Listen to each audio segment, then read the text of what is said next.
আসনে আমরা কোনো ক্যান্ডিডেট না দেওয়ার সিদ্ধান্ত গ্রহণ করি। ইসলামী আন্দোলন ছিল, এই ঐক্য গঠনের ক্ষেত্রে ইসলামী আন্দোলনের অনেক ভূমিকা ছিল। আমরা তাদের সেই ভূমিকাকে শ্রদ্ধার সাথে স্মরণ করি।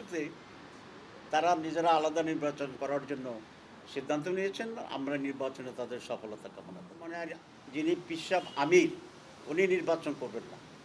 ওনাদের যে নায়েবে আমির আছে ফয়জুল করিম সাহেব, তো আমরা ফয়জুল করিম সাহেবের সাথে সৌজন্যতার জন্যে আমাদের ক্যান্ডিডেটকে আমরা উইথড্র করব, কারণ আমরা তো জুটে ছিলাম সেই কন্ট্রিবিউশনের একটা সৌজন্যতার জন্য। সবাইকে ধন্যবাদ।